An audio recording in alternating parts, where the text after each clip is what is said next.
कि छाने छाने बदले अरे तोहारो मिजाज राजा जी उड़न बाज राजा जी उड़न बाज राजा जी। पहले की जो सब ढूंढ रहे हैं वो आज जो सब हिट हो जाता है। देखिए पहले के गीत में कितना अच्छा होता है।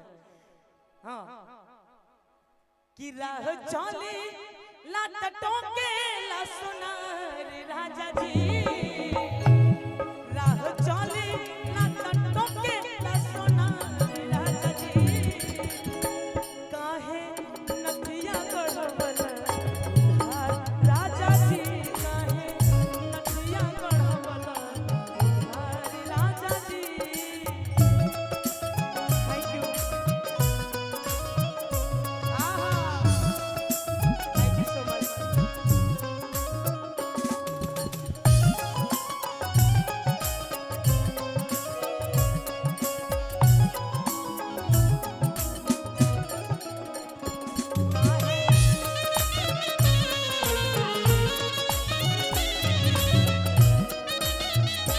और बहुत बहुत धन्यवाद गार्जियन की तरफ से प्यारा प्यारा पुरस्कार।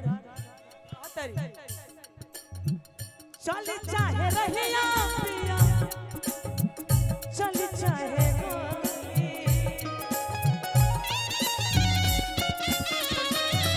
कहला की हेने आवो आवो फूल झोली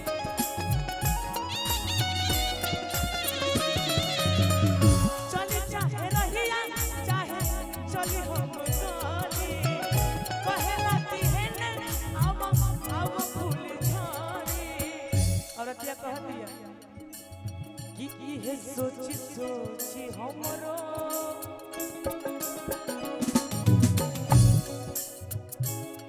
इहे सोची सोची फटा ताका पर राजा जी इहे सोची सोची फटा ताका पर राजा जी।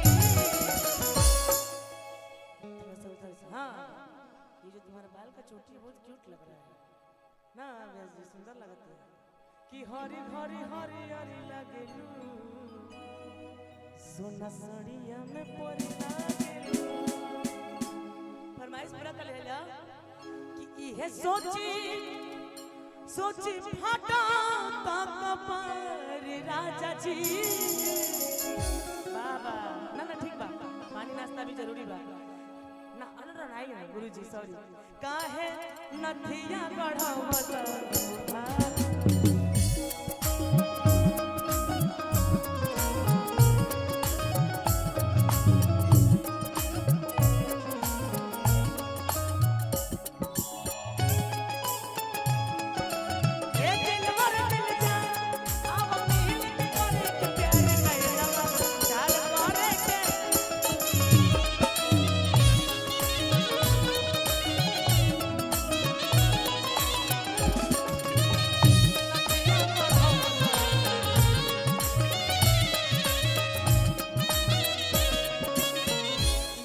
गाना तो बहुत कुछ बा लेकिन तमाम कलाकार के देखते हुए जो आदेश मिली हम पूरा वो हिसाब से करेंगे बा।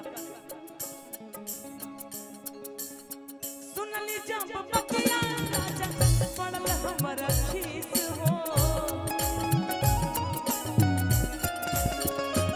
काहे तू सोना रावा से मंगल जाके भीख हो